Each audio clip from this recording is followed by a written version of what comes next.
Good morning. It's 9 o'clock, 9:01, and so we are going to start our meeting today.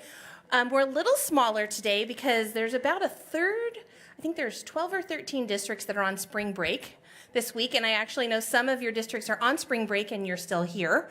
So I appreciate you coming to the meeting, even though your teachers and students are on break. I know how good those days are when their school is out, but you're still at work. You can get like a lot of things done.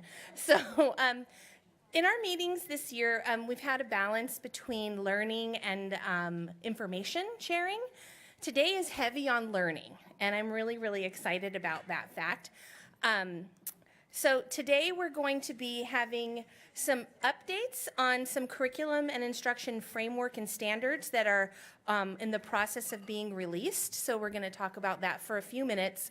But the bulk of our meeting is going to be talking about best practices for formative assessment. When we did our needs assessment at the beginning of the year, that was the number one thing that came out in terms of work to study together, assessment for learning. And so that really takes the form of formative assessment. So I don't know anyone else who could share and be better at helping us with that. And so Melissa Spaden is here from our AAE department, and she's going to be taking us through some activities today that are for your learning, but in addition, also for things that you can work on with your staff and your principals back at your districts. So hello to those of you that are watching us by webcast. Oscar is here. You can't see him, but he's waving. And he is here to take questions. This is going to be an interactive day, so if you have questions, please make sure that you ask them, and then Oscar will convey those to us so that we make sure your voice is heard as well as we go to through our meeting. We do have some new people in the room and some staff people from our LLS division and from other divisions so I'd like to do some introductions around the room to make sure we know who's in the room today, and so Oscar's going to help us pass that.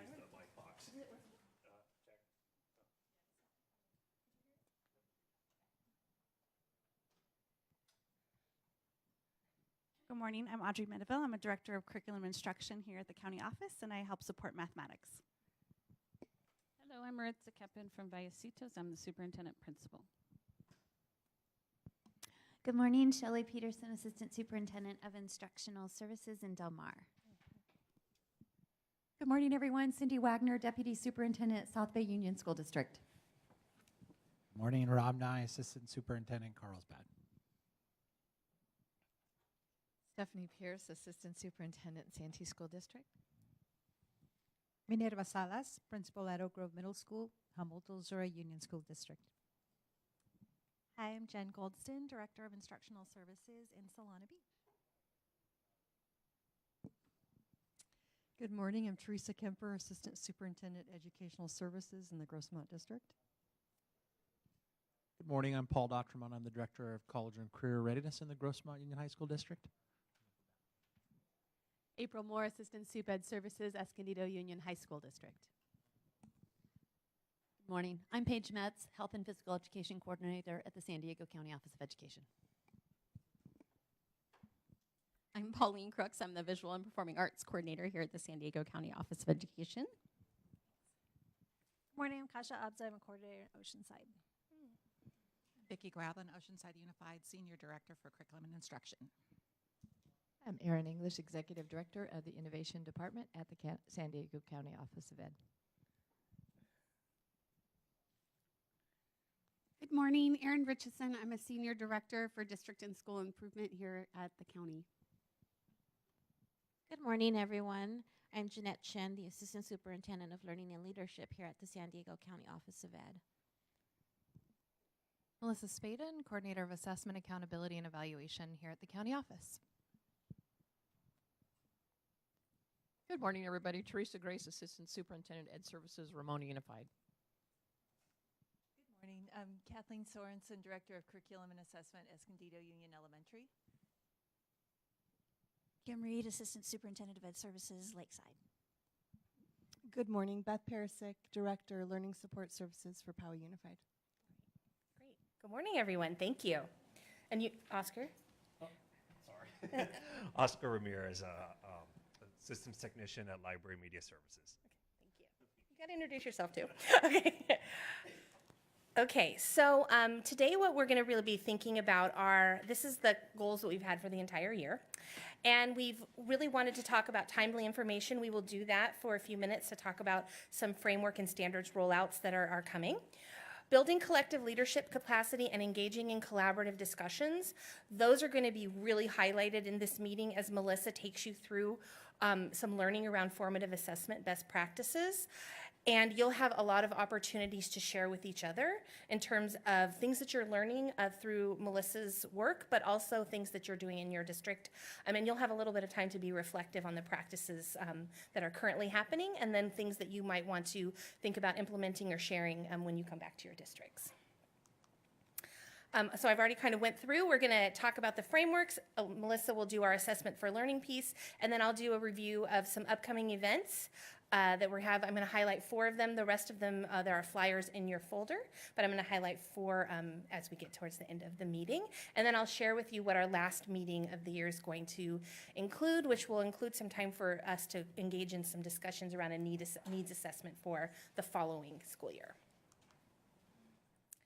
Okay, so there are 3 updates to provide you in terms of curriculum frameworks and standards that have been approved or are in development, and they are for visual and performing arts, health, and world language. So we're going to start with our visual and performing arts. So I'm going to have Pauline.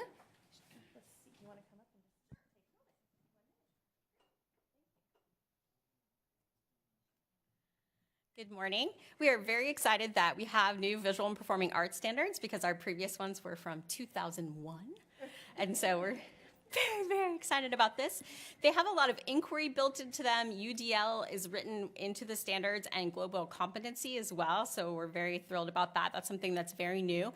And something else that's going to be a really big shift for everyone in education is the shift to the focus being on the process of learning as well as the product. So a lot of times in the arts, we're thinking about the performance, the art show, the play, those types of things. And while those are all still really important, the process of how you get to that and how we can showcase that learning that happens along the way is equally important. So that's something that's really new and very exciting about that. The standards were adopted in January by the State Board of Education, and they started writing the framework last month. And that is scheduled to be adopted by the state board by June of 2020, so a little over a year from now. So they're asking for public comments to be sent in, so any of your arts teachers that you can encourage to send their comments about what they'd like to have in the framework.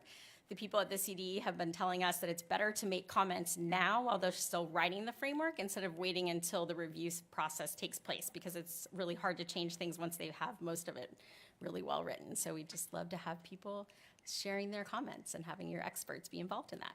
Thank you very much. Thank you, Pauline.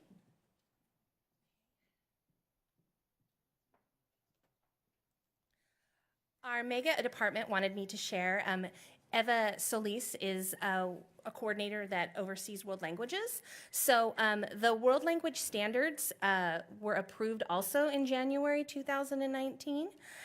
And the framework is in development, and the State Board of Ed is going to be taking action in May of 2020.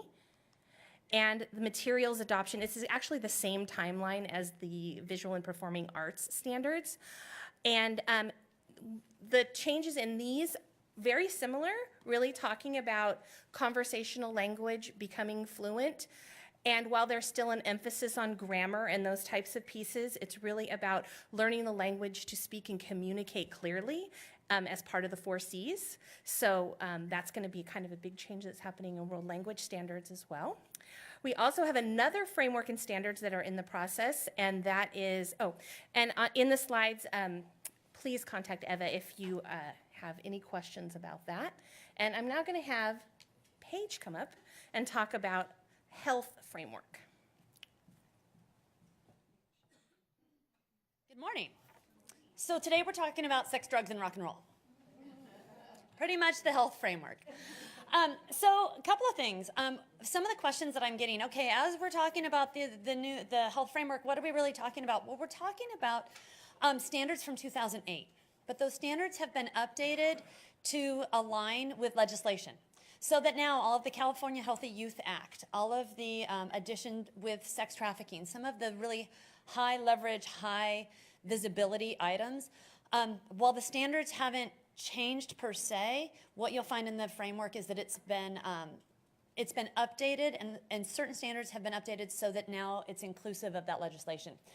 We are hoping, if all goes well, that that the framework will be adopted in May. We know that there are some political groups that are taking a look at the framework and are using this as an opportunity to oppose comprehensive sexual health education. What I'll tell you is comprehensive sexual education is already ed code. It is already law. So we think that this will go through. We don't think that there will be major issues. A lot of the groups became they became loud down here, but were not loud elsewhere. When it comes to the framework, next year will be the communities of practice. We will be rolling out the majority of the framework the following year. Things that you can look for. Number one, there's going to be an administrator module. And the reason they're doing an online administrator module is because we want to make sure that some of the issues that are coming up in your school districts regarding mental health, social, emotional, drugs, the comprehensive sexual health education, some of those things that I keep getting phone calls about because in isolation they're creating bigger issues. We really want to make sure that you have the support that you need with that. The second piece that's coming out is an online resource repository so that you'll be able to, teachers will be able to see like sample lessons. They'll have some real direction with it. And the third is there will be a series of professional learning programs. Those are being designed right now. We will have the comprehensive series here in San Diego County. Not all counties will have them because this is the first time there has been a CISC subcommittee for health. We don't have the infrastructure yet to do some of the rollouts the way they've been previously done. So we're having to kind of create this plan and these strategies as we go, which is part of the reason why at the very bottom you're going to see a district survey. Because health education looks very different in every district, it's really important that we find out from you how you're offering it, who's teaching it, how it exists, and not in a way of anything about compliance. This has nothing to do with that. It has to do with how we provide professional learning so that it's more meaningful and we can create modules that better match the way in which health education is actually being taught in your district. One last piece that I want to throw out there for you. Within the next year, we also know that the California Healthy Youth Act, the Comprehensive Sexual Health Education, will be included in FPM, Federal Program Monitoring. We're still waiting to see what that tool looks like. That tool should be released by I just met with the lead for it. They expect that tool to be out in the fall of 2019, so just a few months away. If you know you're going to be on cycle, be prepared, make sure that you're looking and that you're starting to have a conversation with your teachers about what's really being offered and how closely it does align with California Healthy Youth Act. And if there's ever anything I can do, please feel free to give me a call. Thank you.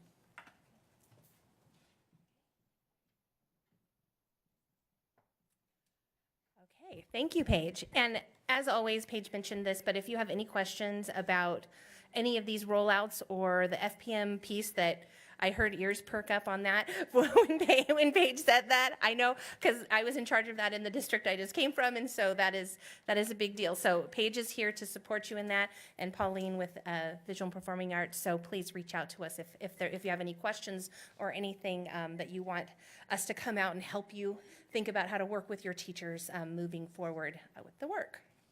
Okay, so we're going to start looking at our kind of the bulk of our meeting today, and that's really talking about formative assessment for learning.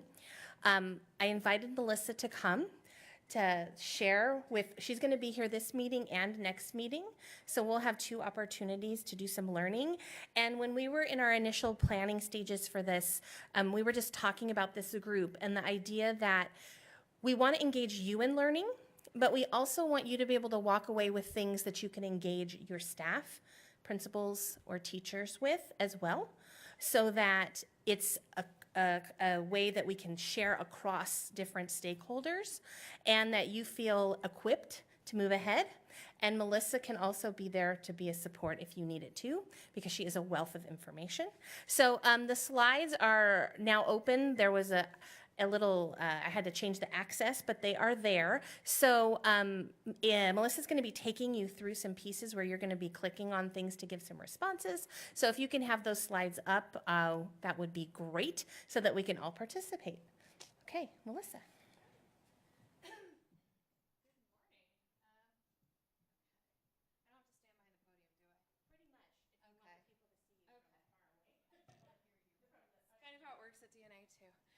And I apologize if you're here all day for DNA. You've got my face all day because a lot of my colleagues took advantage of spring break as well. So if you're following along virtually or if you're here, you can go ahead and open the Padlet. I thought it would be a nice way for us to just have that conversation, to share some responses, some information, and then also so that we have a record of it so you can go back, look at that, and we can reflect on it next time. Because I know that you go to one meeting, you learn some great things, and then you leave and you forget them, or at least I do. So I'm going to assume people are the same way. So if you have the slides, does everybody have the slides? No.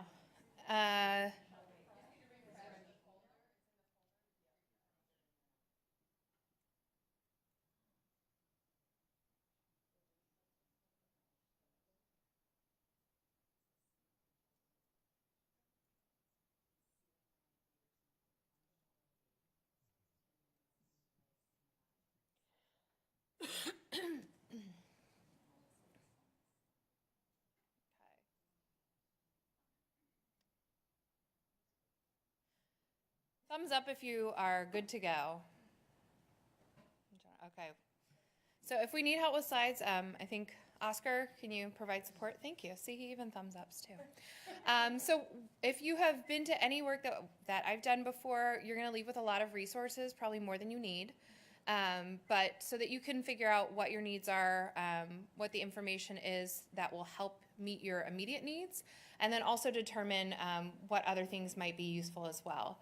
Today, one of the resources that you received is a really great short article by Margaret Heritage, Formative Assessment and Enabler of Learning. We're not going to read it today, but I wanted you to have it and have it in color. So if you wanted to take that back, make a copy of it, give it to someone. It's a great resource, and it's also in the resources folder for you. It's a really short, in general, way of explaining what formative assessment is and is not, and the role of the student, all of those pieces in one nice little package with Margaret Heritage's sharp, acerbic wit. So I thought that would be useful for you. So we're going to actually stand up and do a little activity. I know that not everybody feels the same way about assessment as I do. So we tend to have a lot of reactions, and when I tell people my job, no matter where I am, there's usually like this glazed over look or sort of a taken aback look, assessment, accountability, evaluation. So it's nice to just acknowledge the feelings that we have about certain things, especially assessment. And so there's words pasted throughout the room. If you're participating virtually, the words are linked for you, and then because you also have the slides, you can do this with your colleagues as well. Just take a little walk and figure out which one speaks to you. It can be positive, it can be negative, but the idea is that this is a gut reaction that you have some sort of attachment to, makes you feel something, and then once people sort of slowly have sorted themselves out, you'll have a conversation and explain why you chose that word. You can also get coffee during this time and bring it over and have a little coffee chat.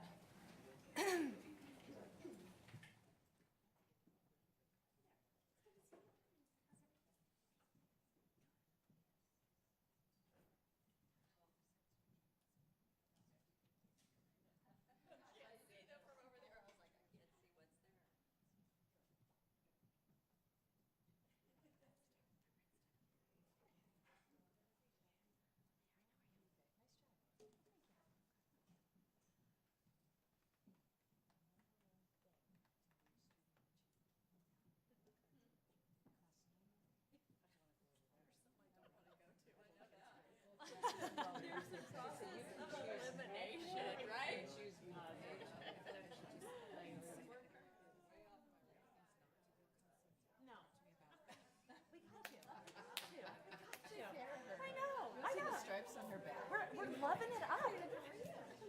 Good conversations.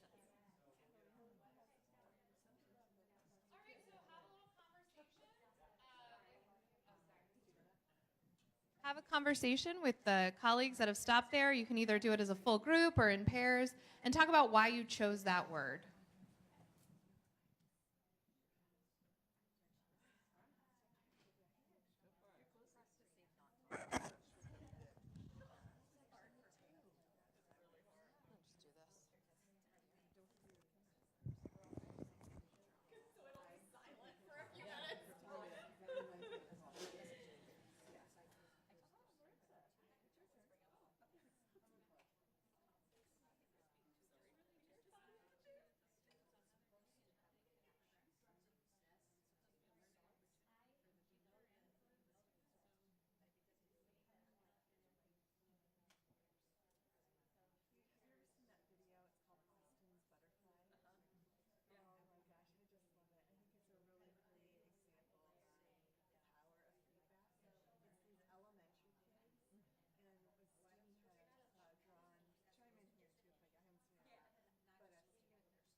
When they're doing peer reviews. Absolutely. Yeah. Our visual and performing arts team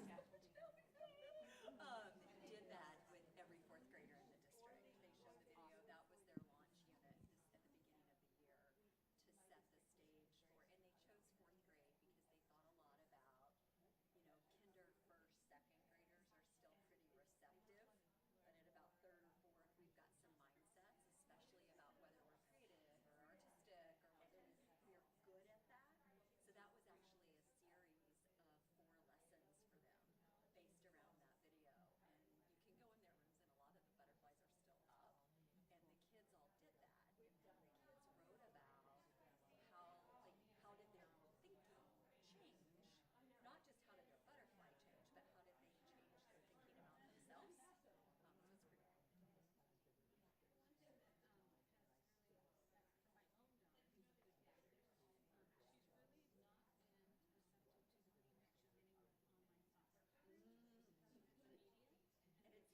pretty cool. And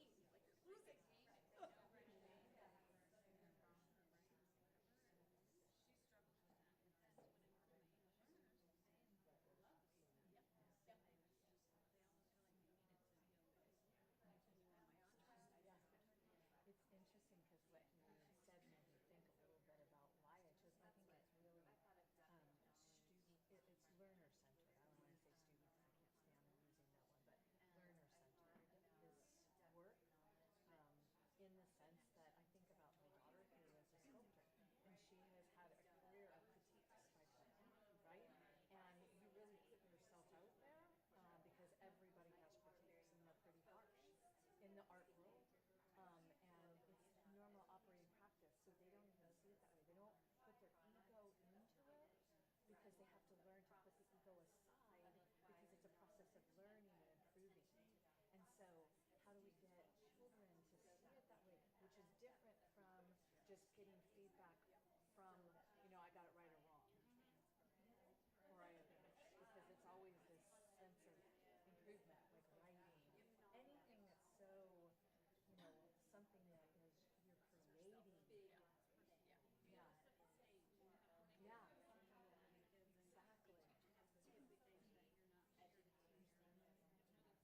Exactly. Yeah. Yeah, it's a culture, right? Yeah. Well, and feedback gives kids the opportunity to engage with what they don't know.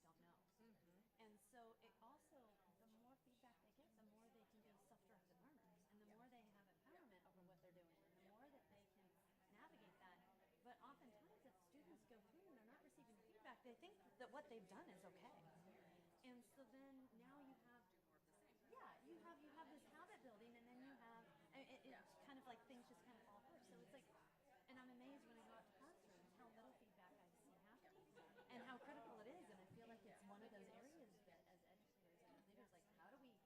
lift that up and help teachers empower their students to give each other feedback. Two areas where we tend to get the most feedback, it's the arts and athletics, right? Because there's this in the moment performance. I think about coaching, like if you're really getting the kind of coaching that you need, and artistic critique. It feels like it lives in those worlds, but it doesn't live as much in the academic. But it's funny, at a high level it does, but in our classes, that's not happening. Like when they've got 60 kids in a class, it's like it's breaking, like there's a breakdown. So how do you create a system for that? And so it's like something that should naturally be there. It's like, all right, we got to create this. There's a study coming out of New Zealand, actually it's out already, and they've done research over it. They looked at all the most effective things for school improvement across the board. The number one thing doesn't cost any money, it's feedback, and it's like right up at the top. I'm like, okay, if we don't teach anything else to our teachers and our students, Yeah. that's the number. Feedback and relationships, the number the two one go thing. hand in hand. Yeah, so I mean, you can get rid of a lot of those other things. Years ago when I saw Anita Archer speak for the very first time as a newbie teacher, and I just saw her a week ago, and she's still out on the lecture circuit, which blew my mind. But she always talks about the California cruising, which is what our teachers do. They cruise by and they shake their head and they point to something and then they cruise off. And she said they have to stop. You either correct, you compliment, or you comment and question. And if you aren't doing at least one of those things as you come by, and then if you're correcting coming back by and complimenting, she said, there's no feedback. This is just California cruising. Yeah. No, nobody grows, but that's what our teachers do. She had all these videos of teachers just cruising by. She's like, look at them. They're having a good old time drinking their coffee and cruising. Oh, no. But it's true. It's true. It is. Because you have to know when to attention. Well, and that's something the next we have to develop that capacity in our teachers to understand how they create that environment, how they like what is it. Take about 2 minutes to wrap up your conversations. So everyone should have a chance to share.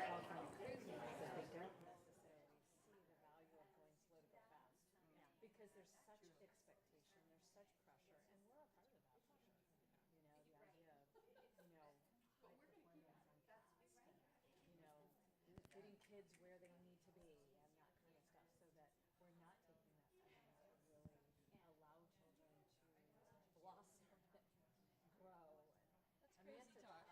Stephanie, it's crazy talk. I know, I mean, it's a hard thing to balance, for sure. Transition to the new math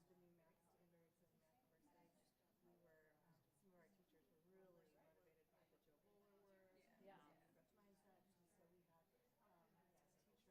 really motivated by the Joe Bowler work, growth mindset, and so we had this teacher at Jamal High School, and she was working with low performing students in math, which is awesome teaching. Love it. So what she did was she took some of the things that she was using in her support class and did them in easy calculus, like they did their test. She didn't give them a grade. She just wrote feedback on the assessment. And she said, It's by the antithesis to this. grading. Well, I was That's joking that I came here because I would not go to report card. I know. Well, that's Nobody find out how you're doing. Exactly. It's too late. Yeah. If you're not doing well, you're so Right, exactly. in school and how Right. And that's exactly what happens, right? The kid sizes themselves up. My son is taking exams today, and I'm like, Oh, I He know. thinks he's doing fine, but I don't know. Mine always came How out. do you know? I'm taking the grade It was gap, so- like every 10 minutes. I know. My son would come out from that and he would say, oh, it was easy. Right? I finished in 15 minutes and I'm like, oh God. I know. Okay, take a moment to wrap up your conversations. Thank your partners for sharing their knowledge. And you're going to head on back.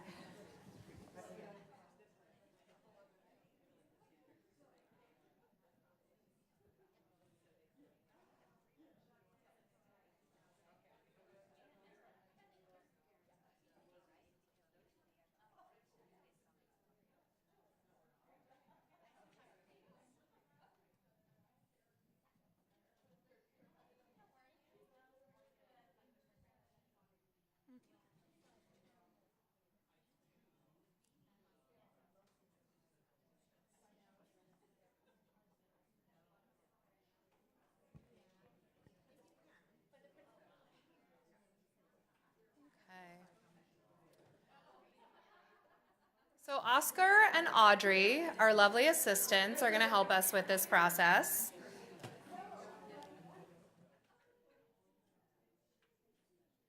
What we'd like you to do is just, if one person at the table just wants to share out something that they discussed or heard, but to share out with the group, or anybody who actually just wants to touch upon what was discussed in their word. And it can be something that you said, or if you don't want to share that, it can be something somebody else said, and you don't have to call them out.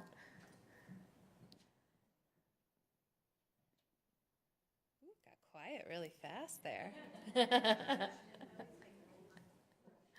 Thank you. I'm really good at wait time, just. I know. Is this working? Yep. So we, Aaron and I were over here at Performance Task, and we touched on a couple of things. First, thinking about Performance Task, we did some work this year in our district where we actually interviewed some students regarding, it had to do with CTE, but you never know what you're going to hear when you interview students, right? And what we learned from the students was that they really enjoyed, doing, demonstrating their work through tasks. And the teacher that they were working with, allowed them the opportunity to assess when they felt like they were ready, not when the test was scheduled on the calendar. So we talked a little bit about that. And then, Aaron also talked about performance tasks and bringing in how performance tasks bring in a lot of different pieces of knowledge. For example, maybe a task that involves students bringing in knowledge from various subject matters that they've been learning, tying that all together, having to synthesize it, going up the DOK, and being able to demonstrate their knowledge that way. So that was a little bit of what we spoke about. So I think there's a DOK group. Does anybody from there want to? We'll just continue the chain. It's like it was said in this one, so.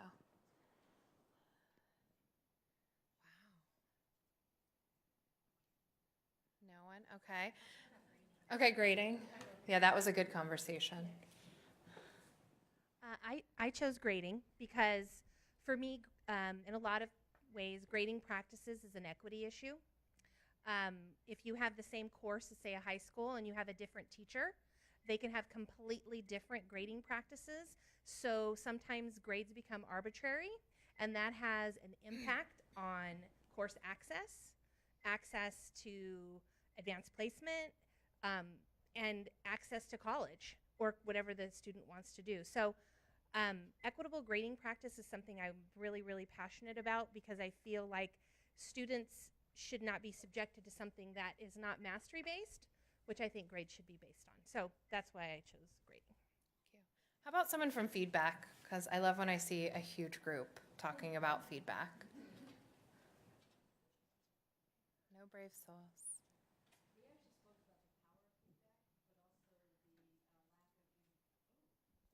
I get the box. Does the box work? Yeah. Wow. And then you can throw it. It's great. We talked about the power of feedback, and also the problem of feedback is that we don't give quality feedback. We don't allow enough time, and I think Stephanie said the students to blossom and grow because we give them the California cruising by, that's good, great job, and then we walk by. But true feedback can actually change everything. And so, what was the video someone brought up? Austin's Butterfly was brought up as a way to give feedback and to help people grow. Great. You can throw it. See, this is my favorite part. There we go. I love the catch box. We just bought one from our district, but we were cracking up because it came with instructions. Do not throw at someone's head. What? Love it. So Jeanette and I were over at assessment literacy, and I landed there because I think those terms actually encompass all of the different terms as assessment literacy and what do we mean and what's the purpose for what we're doing. And just talking about the importance and the need, at least that we have where I am, to build our capacity across the board around assessment literacy and what is the purpose. And progress monitoring is one of those big purposes that we're talking about as we're going through the LCAP process and projecting and predicting more difficult conversations coming forward in future years with budgets and such, needing to make those decisions around what's effective and working. And so all in that assessment literacy conversation. Thank you. Is there anybody else who wants to share out for the good of the group? No. Okay. Quiet group. That's good to know, though. When I split you guys up, you'll talk. So thank you for that. And I find this to be helpful. I do this a lot with teachers. I did this actually with, I think there were about 300 to 400 teachers in a room. It was intense. Just to get an idea of how they feel. You know, what are those things that we tend to gravitate more towards the negative, and so it's a really useful practice just to see what people get angry about, so that you can meet them where they are, but also what we feel very strongly about. And so just seeing that, you know, a large focus on feedback, that's really helpful because that is part of our conversation today. I just want to tie in a few of the pieces today. Our conversation is really strongly about assessment literacy, so thank you, April. Because we need assessment literacy to be able to do a lot of the things that we're trying to do well now. When we are looking at continuous improvement, we need to know how to monitor progress. When we're doing shifting towards multi-tiered systems of support, we need to identify a comprehensive assessment system. That's for all pieces there, academic, behavioral, and social emotional. And, you know, even just the academic piece itself is a heavy lift to know, do we truly have a balanced, comprehensive assessment system looking at the academic piece, much less the behavioral and social emotional, which is such a new animal to a lot of people that, you know, we're really working towards figuring out what that even means, especially at all the different grade levels, and figuring out how we're not only going to assess it, but we're also going to teach it. So, and in line with that, we also want to think about what we know to be effective. I'm just going to assume that everyone here has heard of John Hattie and visible learning. So there are a number of things that he says are important to improve student learning, right? But these 6 I pulled out specifically because these tie into formative assessment or assessment for learning. So teacher estimates of achievement, it's believing that all your students can succeed, right? So it's starting with the idea that our students come in where they are, and we're going to get them to where they need to be, and where they are right now is fine for now. Self-reported grades, so it's students being able to self-assess. Micro-teaching, which is a great way of having students even work together. Classroom discussion that is aligned and meaningful and productive. Teacher clarity, so learning goals, which was one of our words up there. And then feedback, because feedback is really what moves learning forward, not just in the classroom, but in general. I've done entire presentations and learning about feedback alone, and it's the only thing that really does improve our learning. When we are trying to learn a new skill or improve in some way, we need feedback. And no matter how talented we are, whether we're learning something for the first time, going to our first golf lesson, or we're an Olympian, we are still getting feedback and trying to get better.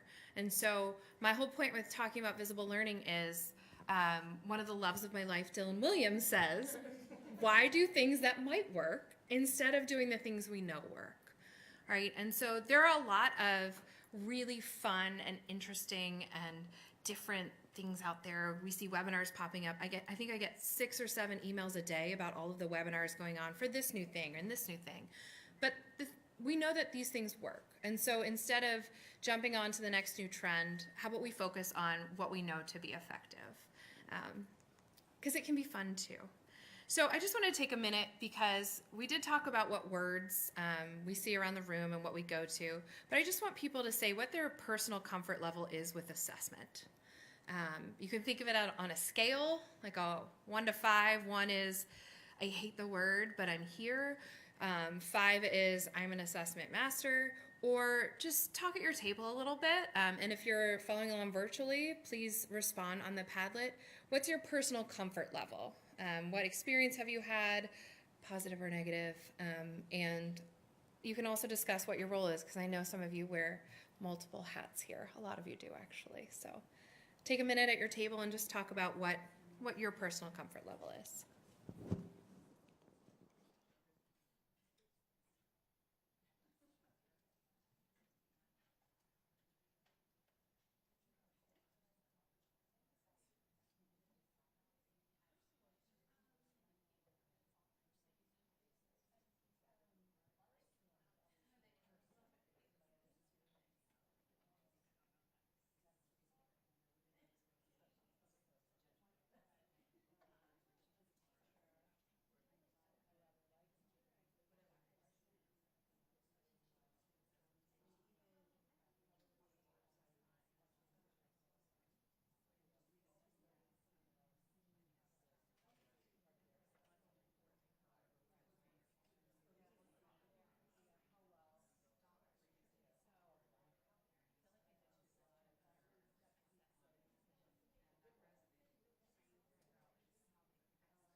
Okay, take a minute to wrap up your conversations. You're actually going to engage in some self-assessment in just a moment.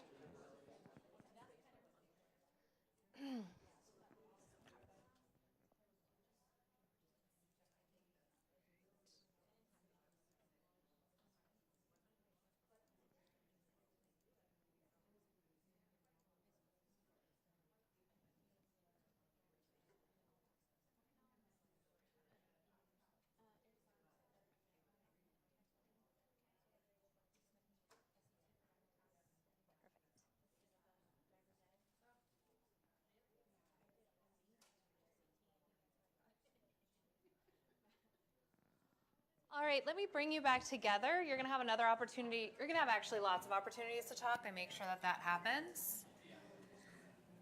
But this is going to give you something to talk a little bit more specifically around. So a number of years ago when we were starting a project around formative assessment, we created these leadership competencies specifically around formative assessment because to be able to lead something well, we have to know what our strengths are, what our areas for growth are. And so if you click on the link here, leadership competencies, we're going to do a little bit of self-assessment and goal setting so that this work is actually actionable and meaningful for you. And so I believe there are 10. Often people just call it by the number, but take a moment, click through, and read through these leadership competencies. The idea is that you're going to think about your own areas of professional strength and growth, but just as important is the system. So where do you think your system is? I heard a lot of those conversations around assessment in general, but let's think about formative assessment more specifically. And so take a few minutes to look through. Leaders can mean many things, and so it's important that you decide what that means in your district, whether you think it's the district leadership, or is it your school leaders that you're talking about? Is it your teacher leaders? So select what makes the most sense and think about where the leaders in your LEA are right now.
I'm going to throw this out there. Is there anybody who wants to share? Okay,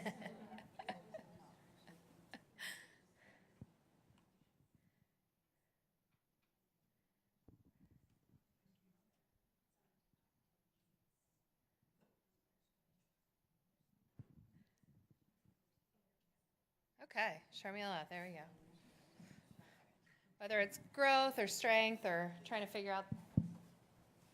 So I was looking at our system and an area for growth, and I was just sharing that one of the things that I think is important is addressing like our teachers in terms of that question in terms of what do you, how comfortable are you with assessment? What do you see as assessment? And one of the things I was discussing is, like, you know, CASP is coming up, and we know how important it is for the teachers' expectations, for the student performance, but also their feedback for the kids before that big test. And I was one of the things I was talking about was how coached are our teachers in presenting, you know, this summative test, presenting kind of the approach to it, presenting a feedback system for the kids so that they are going to be held, you know, accountable. This is the test. It's real life, but also can we use it to grow from it? And I would say that that's a competency area for growth in our system, because I think currently there's still that mindset that this is the summative, that it's almost a gotcha or a, you know, versus an opportunity that we could utilize all year for growth. And I think that's a coaching and feedback system that our system could grow upon. Yeah, I think that's a really good point, because often we don't understand the purpose of CASP. You know, we think we know, but a lot of times the conversations that you hear about, you know, the SBAC and CAST and all the different summative assessments it's a requirement. But there are a number of reporting tools and things that you can actually do with that information. And I always find it interesting to hear about stories where children are stressed out about a test. Like, they don't know to be stressed. Where'd that come from? So I agree with you, Sharmila. It's really important that we make sure that our teachers understand how to talk about it, because if the teachers don't see the point in it, then the students aren't going to see the point in it either. You know, it's really communication, and you don't even have to say there's no point. The kids pick up on everything. Does anybody else want to share what they think is an area of strength for their system? Maybe we can learn from you.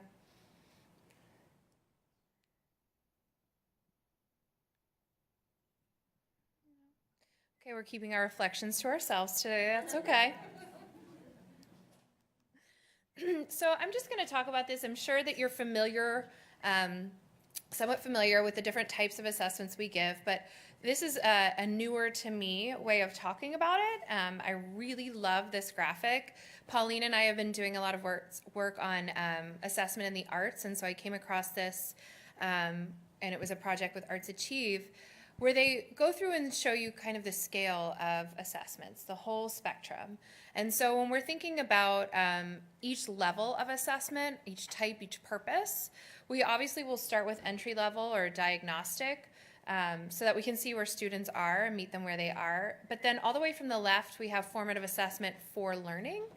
And then to the right, you know, the furthest away from the day-to-day, we have the summative assessment for accountability. And I really like this because it shows you all the different types of assessments, different types of tasks and practices that are involved along the way. And so we see that we have here with peer and self-assessment, which is so important, right? We took some time to self-assess and reflect. That informal part that really makes the learning move forward. We have the more formal formative, where it's looking at portfolios and rubrics. Rubrics can be really positive tools if they're used appropriately and if students understand what they mean. We shouldn't slap the SBAC rubric in front of a kid and ask them to internalize it. It just doesn't. I mean, I look at it and I still am like, all right, let's decode this language. And then portfolios, either for progress or process. And a process portfolio is a great way of mirroring what students will have to do in the real world or especially if they're applying to college with any of those portfolio processes. Then we have the performance assessments or performance tasks that are summative, but they can be formative if they're used in the process of learning. And so what I always come back to is a task is never summative or formative, it's what you do with the information.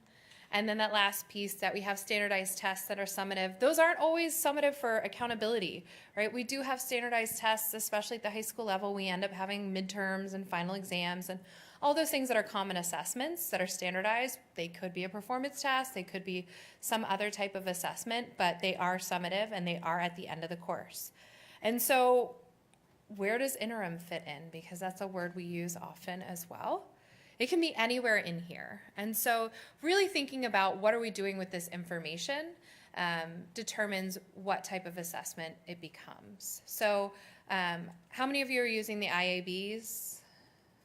Okay, so those can be used summatively, whether they should or not, up for debate.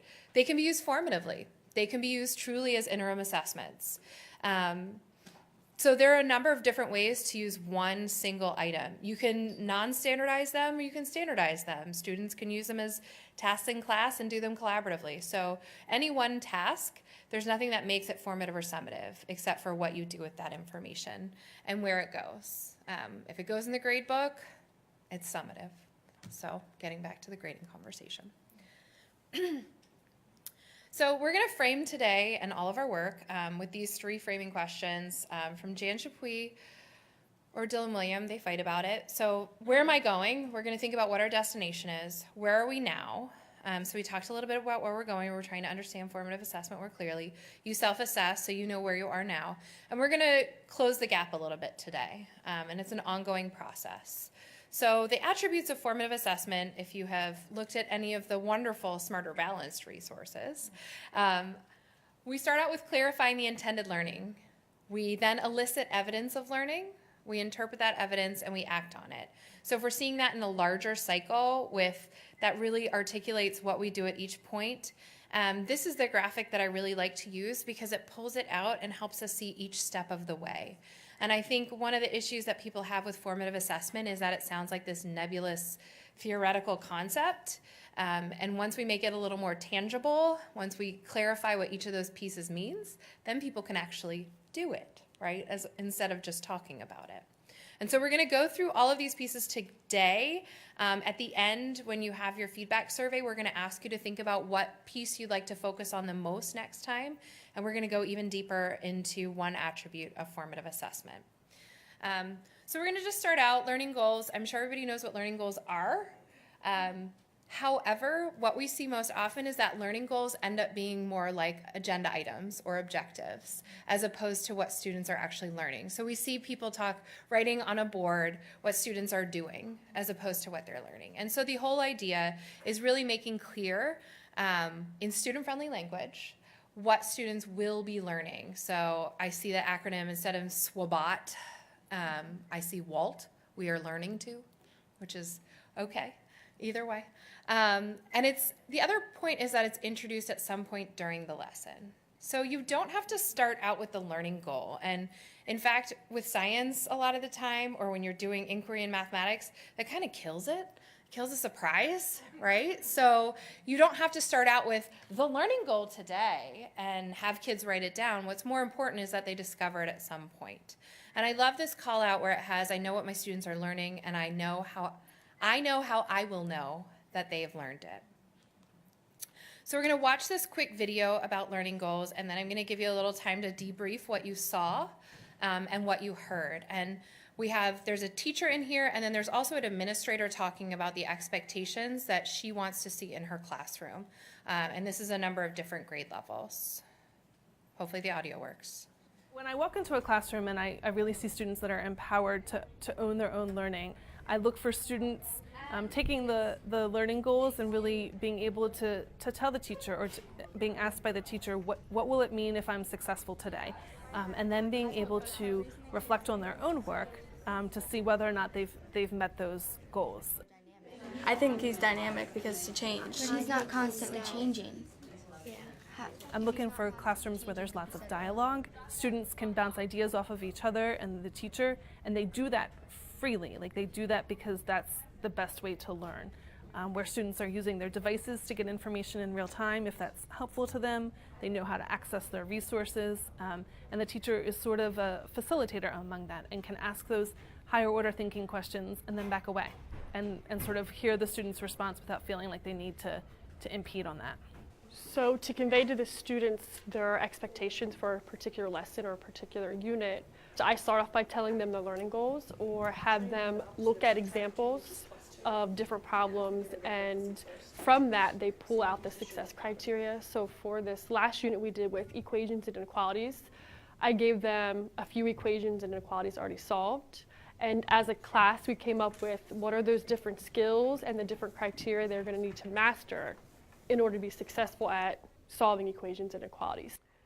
So when we started solving, you guys came up with this criteria of all these different skills you need in order to be able to successfully solve these equations and inequalities. So you came up with a list of things that these are the skills we have to master if we want to be successful at solving an equation or solving an inequality. If you had to help this student out and you wanted to tell this student, like, what skill do you need to focus on so next time you don't make the same mistake? What skill do you think this student needs to work on? Hunter? They need to make sure that they're switching their operations, so if they're multiplying, they divide, and if they're adding, they're subtracting. Okay, because what did this student do incorrectly? Instead of dividing, he multiplied the 5. Okay, so this student, the skill we would tell this student to focus on is maybe the next time you solve one of these equations, you have to really make sure you know what inverse operation to use. Every day they're assessed in some way, so they know where they are and where they continually need to grow. All right, someone raise your hand. Tell me, what frustrated you most? Carly. I started with the learning goals and success criteria today so that the students understood what they were going to be doing and why, because I find their motivation is a lot higher when they understand the why of what they're doing instead of just sitting them down and making them write. Explaining why and working with them to understand that why truly drives their motivation. So just take a minute at your table and talk about the way that these teachers used or talked about learning goals and how that's similar or different from what you've seen in classrooms. I'm not going to ask you to share out. So your table conversations are safe.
Here? Okay.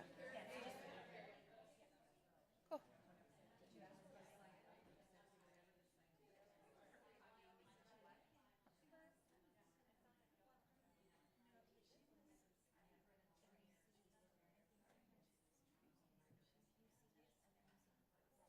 Okay, take a moment to wrap up your conversations.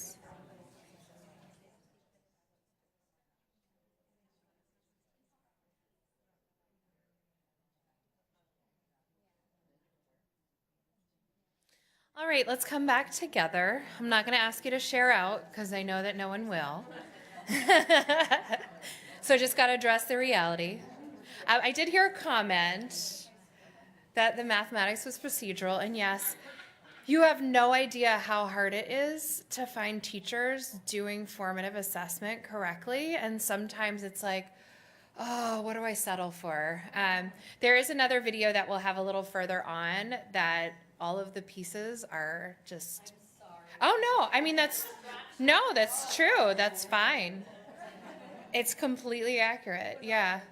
And it's hard because, as I'm sure you know, getting classroom footage is very difficult. So we're working on that. I have a couple different groups that are trying to figure out how we can get classroom footage, but it's so difficult to see people doing it well, basically. So we're going to talk a little bit about success criteria. Success criteria is one of those places where the magic happens. And it's so powerful when it's done well. And it's more than just check marks, right? So it has to completely align to the learning goal. And so the idea is that you write the learning goal first and you put it in ICANN language for success criteria. Students need to have it in their own language. It needs to make sense to them. Because otherwise it's just what the teacher said and I'm not going to really pay attention. It's clearly communicated, whether it's on the board or on their paper, or they have a rubric next to them that has their success criteria as well as rubric language. But it's really made explicit, as you saw through exemplars. So the mathematics teacher, Jen, did mention that before they started the unit, they went through and talked about all of those errors that people tend to make, so that they could be aware of them in advance. And so looking at misconceptions or common mistakes is a great way. Looking at pieces of high quality work and saying, what do you see here? All of those things make it a little more real for students, because for a lot of them, this is the first time they're doing that thing, right? So the first time they write an essay, it's the first time. They don't know what it's supposed to look like. I had a colleague who taught AP Government, and she knew her students could do better on the assessments than they were.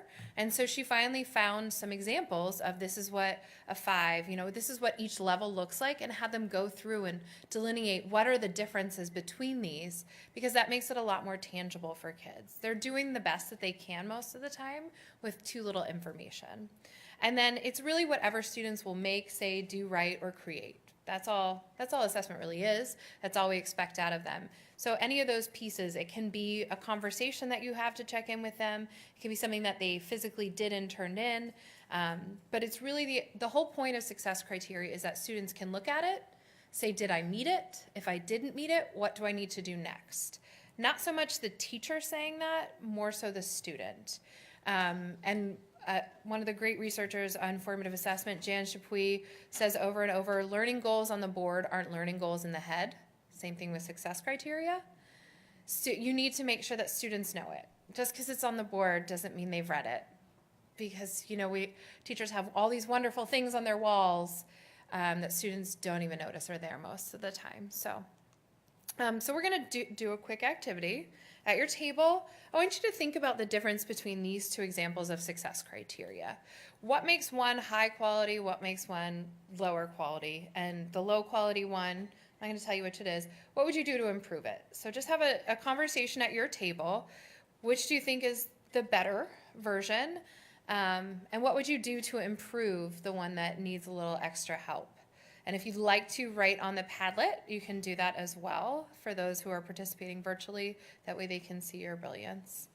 So take a few minutes, look at the two different ones, and think about what makes them so different.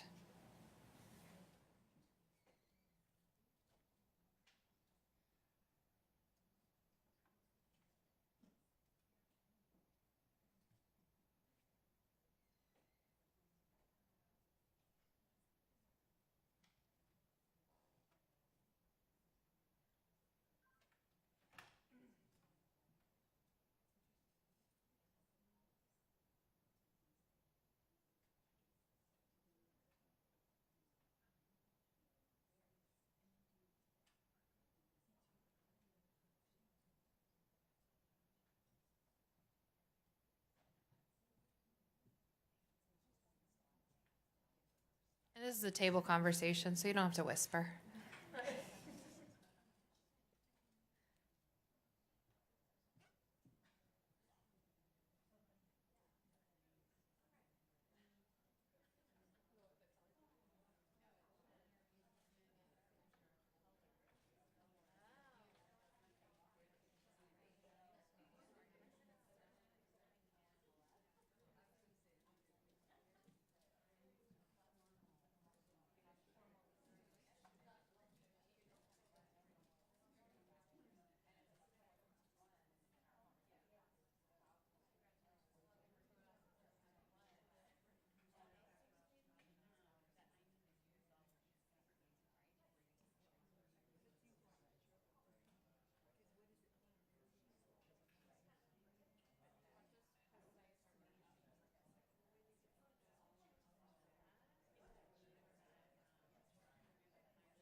So take a minute or two to wrap up your conversations.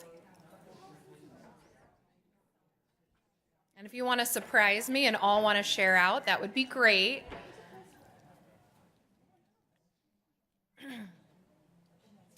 But I'll just ask.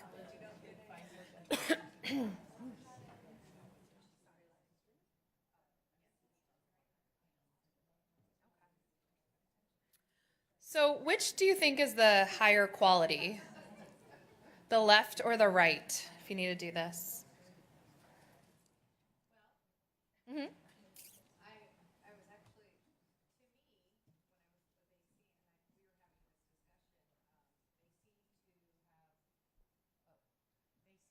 Have different purpose in what we're evaluating as success, right? And so the one on the left is more vague, and it seems like task, skill kind of incorporate. But there might be a time and a place where that is the criteria. And the one on the right seems more of like my ability to kind of gauge my own learning, Mhm. to be reflective, to make my own decision making. And I think both of them kind of have a different purpose. And that was our discussion with success criteria. Like for our system, this would be something we would want to grow because we have the SWOBOC. They're up on the boards. But the question is, how do I coach my kids as we're going through it if I don't know, Right. what it deems successful in this new era? Mm-hmm. Yeah, and I think that you hit on the most important point when we look at the one on the left is that it is pretty vague. Because success criteria should not just be quantity, it should be sort of an indicator of quality or, some sort of indication of what should be in there. And writing to inform, I mean, that's a lot. 8 is a lot of things for a kid to think about, no matter how old they are. Figurative alliteration is a type of figurative language. So, so do I have to include that in addition, or what does vivid original colors mean in writing to inform? And, just these pieces that, unless you really gave a really clear exemplar with it, this is what that all looks like, this is what that means, you're not going to get the quality that you want. And I think that's really what it comes down to with success criteria, is that kids will respond to what you give them. And so if you have these expectations of quality, you have these expectations of what a work product should look like or what the response should be, and you make that clear to them, they're much more likely to hit that target if they know what the target is, because a lot of the times they just don't know. So I included a metaphor, and I used Peter Pan, picked a peck up, I used alliteration, and I did these things. My writing's terrible, but I did all the things in your list. And so I taught high school English. I saw a lot of that. A lot of that. I did all these things that were in there, but the writing still did not meet the core criteria, which is nowhere in there does it talk about the informative piece of that, right? And so this is all important, right? We want our writing to be interesting and have sensory detail. But what are they trying to inform us about? Did they get that across? Did they present their argument that way, or clearly present the information in a way that the reader can understand it? And so it's also communicating value. What is the most important piece for them to work on at that moment? And Yeah. I like looking at number 7. I think this is where use wide, very vocabulary. Yeah. And as a teacher, what's that calibration? Sorry, and I'm going to high school. Right? Yeah. And what's that? What does teacher A think is a wide, very vocabulary versus teacher B versus the kid? And that's valid in elementary, middle, and high. It's valid in college. If you ever got a paperback from a professor and you had no idea what their comment actually meant, I was like, I don't know what to do with this. No, I was just So. going to high school because we were talking about it. Like, you can get an A in one teacher's class because you turn on your homework. Mhm. You don't turn on your homework, you're acing on the test, but you get a D or an F. Right. It's that calibration piece that I think we see a lot with that subjectivity. Right. So it just really helps clarify. And so once you have that success criteria set, that's when you really start thinking about how are you going to elicit evidence of learning aligned to that success criteria. So not only does it make it clear to the student what the expectations are, but it makes it clear to the teacher so you know what you're looking for. We all have some sort of like rubric or guide when we're going to walk classrooms, right? What our look-fors are. That's basically look-fors for teachers. They should know what questions to ask. They should know what to see students writing or saying. And if you go in to visit a classroom and you look at the success criteria, you should be able to ask questions of those students aligned to the success criteria if they have internalized it, if it's not just on the wall but in the head. And so the teacher should be intentionally obtaining evidence while students are learning. And I know we hear a lot about exit tickets, and you can go on Teachers Pay Teachers and Pinterest and wherever else and find all these cute little exit tickets. The problem is that's after the fact. So the student has already thought that the learning's over for the day, and it's too late to truly change their mind in the moment, right? And so essentially by doing an exit ticket instead of adjusting in the moment, you're trying to fix something that already happened, as opposed to, really controlling that conversation in the moment and making sure students are back on track. I could talk about some of the problems with exit tickets all day, that people put them in the grade book, that people don't do anything with them. But really the idea is that students should be able to assess where they are, and the teacher should as well in that moment, because typically by the exit ticket, it's too late that day. If you use it as soon as the kids walk in the next day, then it's useful, but otherwise it tends to just be forgotten. So we're going to talk a little bit now about some of the things that you should hear and see in a classroom when a teacher is eliciting evidence of learning. There are many different ways to do that. I taught high school, and so I tell my student, I taught English, so they'd be having conversations, and I called it like creeping around the classroom. They thought that was hilarious. I was just listening in on their conversations to make sure, like I did just now, I do that a lot, make sure that they were on track. Not just on subject, because, they want to talk about what they're going to eat for lunch. I understand that. But making sure that they understand what the expectations are, that their conversations are in line with what we're hoping they're understanding. And then going through and looking at their tasks that they're completing, or some writing, or using digital tools wisely to save time and effort. You can have these programs now where you can see what is on every student's computer screen. So if they're working on their Google Doc, you can go to each Google Doc and just check in. And they still think that's amazingly cool when you comment on what they're working on, even though they've been around for a long time. And then the other piece that's really important is if you're trying to determine if they understand something, you need to incorporate multiple sources, because we all have those moments where we just can't articulate what we understand. And so students, especially middle and high, when they've got those hormones going and everything's just a jumbled mess, sometimes it's just not their day. They know it. They don't know how to show you they know it. And so giving them multiple opportunities to demonstrate that learning. And I think in the grading conversation, we were talking about how they may not have been able to demonstrate it on Wednesday, but they can on Friday, and giving them that space. Because it's really a process. Learning is supposed to be a process. And then student choice, not saying make up your own project, because kids can't handle that most of the time, but giving them some choice within some constraints, or helping them create a project, create a way of demonstrating that you'll get such better outcomes, and you'll truly have an understanding of what students know, but also what they can do with that information. So if you want to talk specifically about a content, you can pick a content, but just have a conversation at your table about what you should see and hear when this is being done well. Sometimes we think about a specific course because it's just easier. So talk at your table, think about what this should sound like or look like in the grade band that you work in.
Okay, take a moment to wrap up your conversation.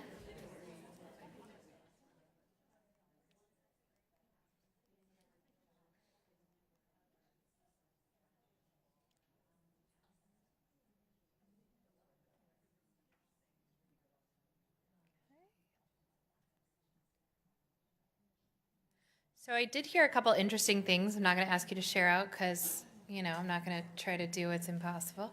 But I think around the discussion and dialogue, there's been a lot of internal work in LLS across our division around productive student talk and student discourse.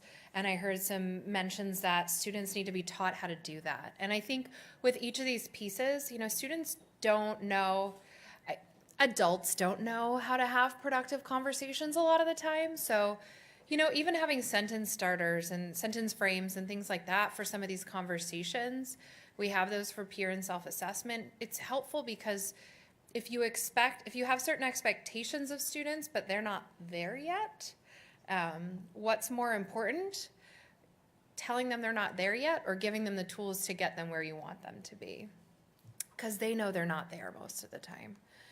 So our next piece is interpreting that evidence. The goal, you're going to see a lot of students popping up. Students should be involved in this process because ultimately it's the job of the learner to move that learning forward. The teacher can only do so much. Unfortunately, we can't force kids to learn for some reason, but we can help move them along. But they need to have that idea of where they are and how to make that change. You know, so as adults, we've now been conditioned a little more into goal setting and what are your strengths and weaknesses, and when you have a job evaluation, all of those things. When you go to an interview, what are your strengths, right? What's your weakness? But students need to have practice in that because they'll automatically go to negative language. Like you'll just hear a kid say, I'm bad at reading. That's not a thing. You can't be bad at reading, right? You just haven't had the supports yet to be where you want to be in your reading level. You're not bad at math. You may not be where some of the kids are in your class and you need specific supports, but you don't know how to articulate that. And so it's helping kids have that language so they can improve. And that last part that we're going to get to with eliciting or interpreting evidence is feedback. And so if you haven't met Dylan William yet, this is my favorite man, and besides my husband and my son to be, my favorite researcher informative assessment, because he's really quite blunt about, you know, obviously with some of the language about what we should be doing, and what feedback is and what it is not. And so I love this video. Feel free to share it, where he talks about how one of the problems that we have with feedback in education and how to be better at it.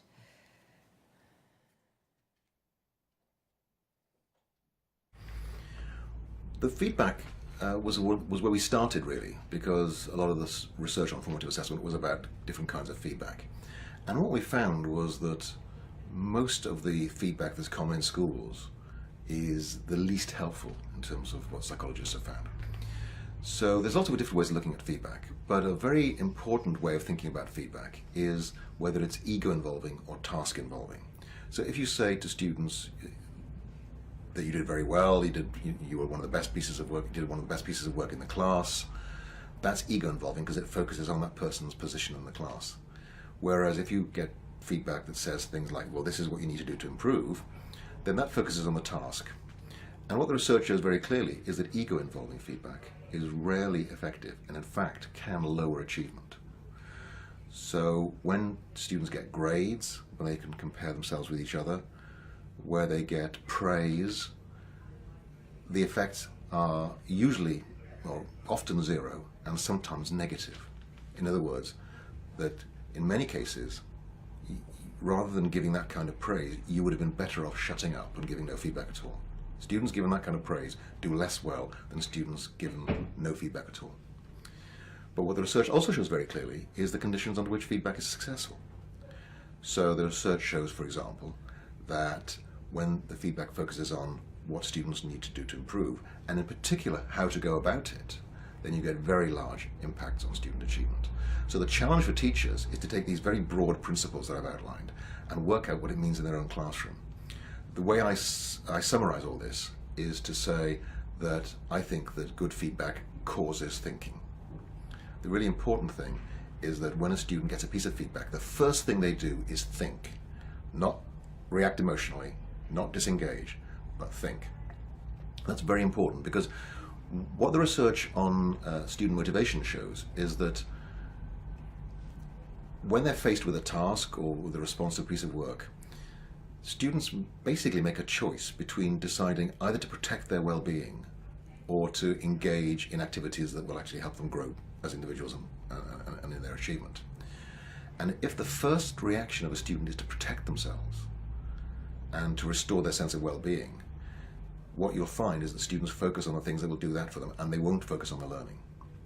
So what we need to do is to give students feedback that helps them move forward, give them feedback that makes it clear that ability is incremental rather than fixed.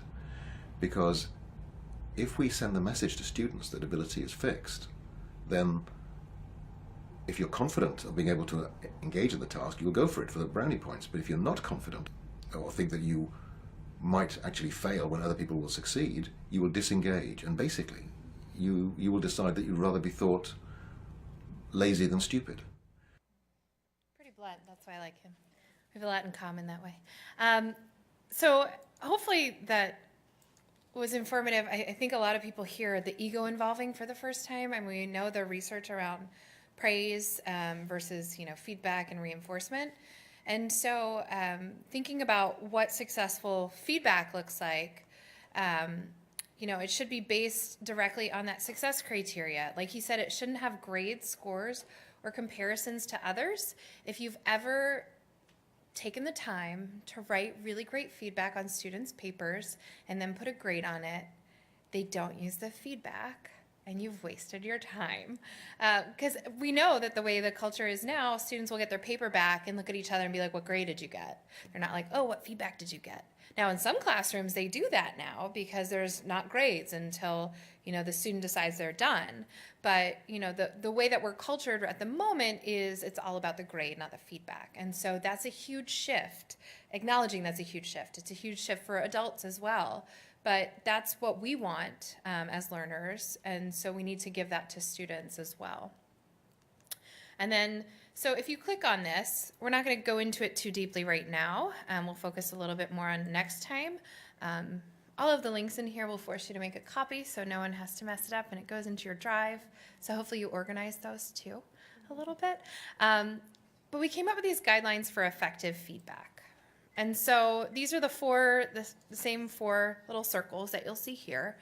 But it's a useful way of pulling all of this information out and thinking about what does that actually mean, because again, it ends up seeming a little nebulous. So it aligns to the content, right? You're only giving feedback on what students are actually doing at the time, and it's just the right amount. So you're not giving feedback on, say it's a piece of writing. You're not giving feedback on spelling, punctuation, capitalization, grammar, as well as the content. So it's pieced out so a student can actually do something with that information. Often it's like 3 to 5 pieces of feedback is all we can handle and internalize and do something with. Leads to those next steps, so students will actually do something with it. And they have time, this is the most important part, they have time in class to do that. Because if you expect them to go home and do it for homework, yeah, it's not going to happen. And then it supports self-regulation. So that feedback is something they can learn from, do something with. If you've ever watched any of those performance shows where they're actually coached on TV and they give feedback, they don't go through and say everything that was terrible. They start with a positive, and then they go through and say 1 or 2 things to tweak. Because that's all that a person can handle for feedback. And also, if you don't mention anything positive, it's pretty soul crushing. So it's really being intentional about the way feedback is given and the way kids give each other feedback. Because they can do it, they again need to learn how. And then that last piece is taking the pedagogical action, so moving the learning forward. So both the teacher and the student are involved in this. The student has time, they've had time to reflect, they understand what they should be doing next. And then the teacher has that opportunity for, it's called deliberate acts of teaching. A lot of those things that we just consider good practice, but again, modeling, explaining, going back to these pieces, questioning, prompting, telling feedback, all of these things that should be happening, but instead they often get pushed under this umbrella of reteaching. And I hate that phrase reteaching because it just insinuates that we're going to do the same thing we already did, which we know didn't work. So that's why I really like the phrase contingent teaching and learning, thinking about what will be effective to change the learning, but not doing the same thing again or having a kid take the same test again over and over, you know. So we're going to watch this video. As we do, I want you to think about all of the different pieces of formative assessment, all the attributes that we've talked about today. This is one of my favorite videos because it's a kindergarten class, and so I think one or two of you may have seen this before. If it can happen in kindergarten, it can happen in any grade, if this can be done. And so I think it's a really good example. This is a short video. There's also a longer one that you can watch through the teaching channel. About how to use success criteria, learning goals, and give feedback and do peer assessment. Oh man, come on. No sound. Yeah.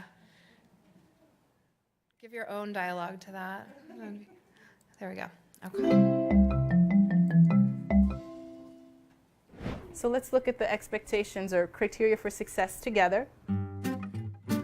I use criteria for success with my students to help them know what the steps are in achieving our learning targets for a specific lesson.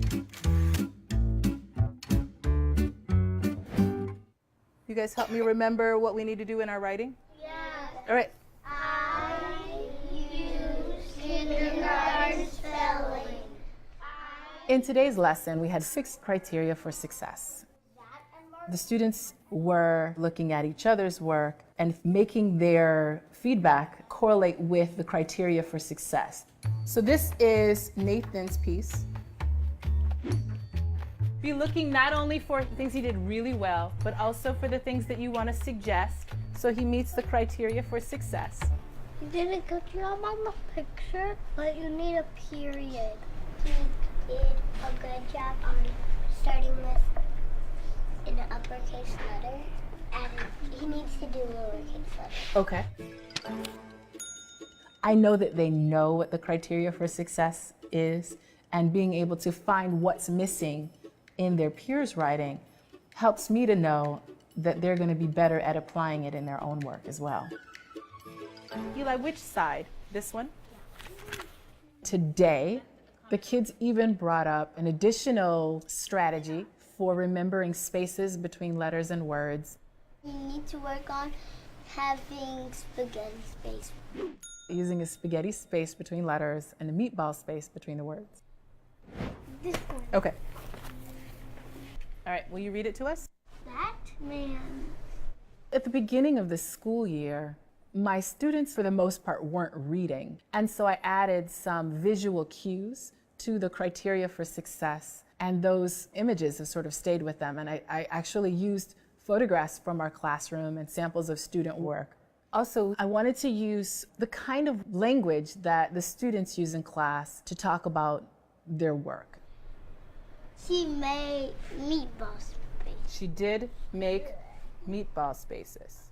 Certainly the spaghetti and meatballs is right out of their vocabulary. The suggestions from your peers were that you need to use lowercase letters. This is really my first year with criteria for success, and I do see that being specific about what the expectations are, the students are able to do it. I think you're ready to do the illustration. Expecting them to do it without telling them what I was expecting did not work out nearly so well. I can't wait to see how this works out.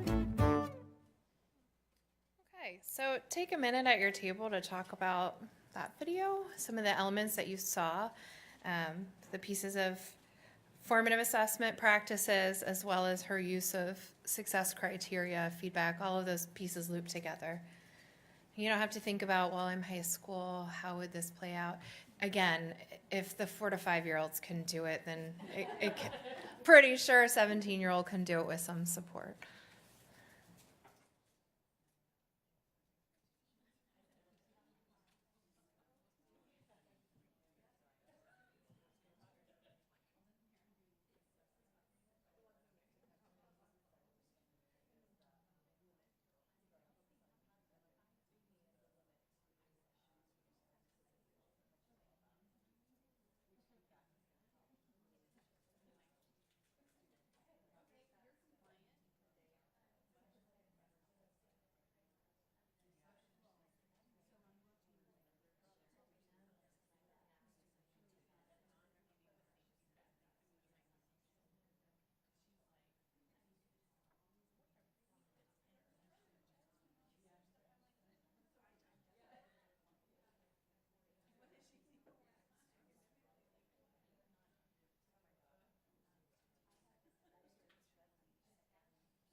Okay, so we're going to wrap up so that Shannon has time to go over a few pieces and that you have time for to give us feedback. Because feedback is magic, and we all need feedback to improve. But I just want to end with the why. And there's been a lot of research about consistent use of formative assessment. And the reason that we harp on formative assessment so much, and I think it's, Jim Popham says that it's the most cost-effective thing that we can do in education, but it can double the speed of student learning because you're meeting students where they are, you're starting out with understanding what they can already know and do, and you're, I mean, not to use some of the language that sometimes seems a little trendy or jargony, but you're truly personalizing with formative assessment. That's how personalized learning happens, is by helping students understand where they are and move them forward. And so I am happy to talk about some of the things that we are doing, share our assessment newsletter that hopefully some of you are getting already. But we do have professional learning coming up this next year that's a blended model. Instead of people coming to us, we'll be coming to you for just a couple times a year, and there'll be a lot of online learning. I've been piloting it this year. But we want people to go from where they are instead of having some sort of standardized learning around formative assessment. So there's a folder of reading materials for you, should you choose to use them or not. As I said at the start, I will give you way more information than you could ever do anything with. But if it appeals to your audience, then please feel free to use it. If there's other resources that you might need, please feel free to reach out and ask. And this will be next time. So, Shannon, professional learning highlights. So let's thank Melissa. I really appreciate her coming and sharing her wealth of expertise. When you get the survey for this meeting, Melissa gave you a broad viewpoint of formative assessment, sort of like the global view. But next time when we come together, we're going to spend a part of the meeting going deep into an area. So we'd like to get your feedback on what area you'd like to look at. It could be success criteria, it could be learning goals. We have a list in the feedback form, that the Google form that you're going to fill out at the end, to help us decide what do you want to learn more deeply about, so that we can craft the meeting agenda for next time. So I do want to share with you, and I just realized I'm going to refresh this because I spelled Wiley's name wrong, so I'm going to get it all fixed up here. So I'm going to highlight a few of the items that are coming up here at the county. These flyers are in your folder. So the first one is our equity department is putting on a Women in Leadership Day on a Saturday at Marina Village, Changing the Conversation. And I don't know how many of you know Carmela Franco, Darlene Robles, and Maria Ott. I do, from working in the Los Angeles area. They are dynamic and amazing women, and I'm going, and I can't wait. So I hope that you'll join us at that Saturday together.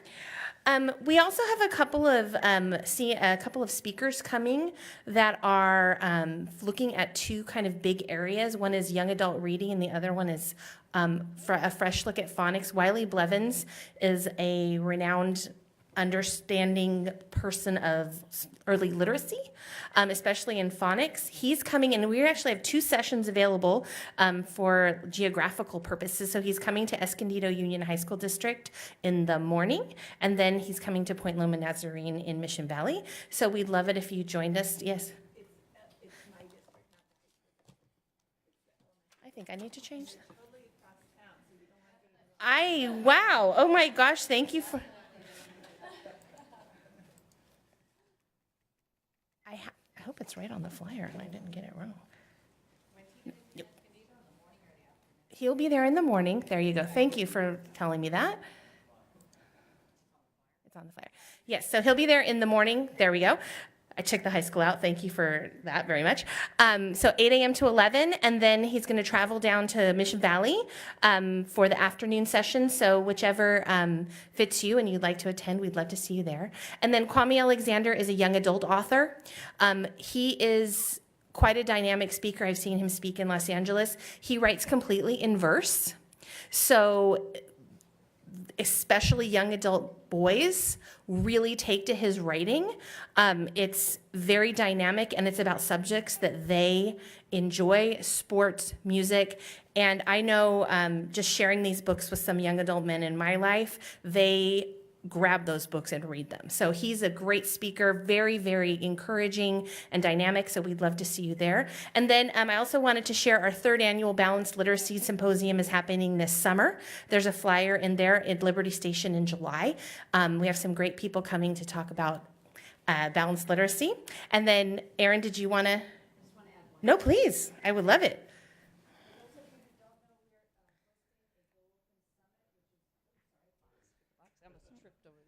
So we are hosting an OER Go Open Summit on April 16th, and we will be featuring about 21 guest speakers to come in. Besides a keynote, Christina Ishmael is the name. She's been with us for 4 years now, and some of you, I think, in the room are actually presenting, so I appreciate it. It's just about the legalities and the struggles and the accomplishments of going OER as opposed to textbooks, and then where you can do it easily, where the heavy lift is, and where the impossibilities are. So and that's April 16th. Registration is on our OMS system. Thanks, Erin. The rest of the folder, the flyers are in your folders, and they're also in the flyers folder in the Google folder that you received. So here is a link to the Google form. Also, Denise emailed it to you as well. But I want to share with you about our final meeting of the year for a couple of minutes. That's May 23rd. Melissa will be back for part of the meeting to go in depth in 1 or 2 of the areas that you indicate in your formal reflection. And Erin is going to come back and give us some, and she's not now. Okay, that's okay. Oh, okay, that's okay. We'll figure out another time for you to share. It's okay. And then I think the main piece of the meeting that we're really going to talk about is I'm going to preview and get feedback from you on some new communication tools for next year so that you have ways to get timely information in the ways that you want to see it. So I'm going to preview some ideas and then get feedback from you. And then we're also going to do a needs assessment for next year. The idea in my mind and thinking about next year is you are all very accomplished professional educators that are doing great things in your districts. And so I'd like to talk with you at our next meeting about how we can arrange ourselves so that we do have time to come together like this and share information, but that there are times when you can meet together in smaller configurations at your districts to talk about problems of practice and be able to share and network and workshop ideas with each other. Because I know you do that on the side in these meetings. I hear you. It's great. You don't have opportunities to be together that often. So if we can find ways for you to have a more open forum to talk about the great things that you're doing, I think that will be very beneficial to everyone's learning. And so we're going to talk about what that might look like at our next meeting, and I'm going to get feedback from you so that I can put that in motion for the following year so that we can see all the great things that are happening out in your districts. So we are done. I appreciate you coming today. I appreciate Melissa for sharing her expertise today, and I really appreciate you giving us some feedback, and we'll see you in May. Good luck in testing. I know that that's all coming. I know that's all on your minds right now. I know it would be for me. And our small planning group, we're going to be in room 208 directly after the meeting. So thank you for coming, and have a great rest of your day.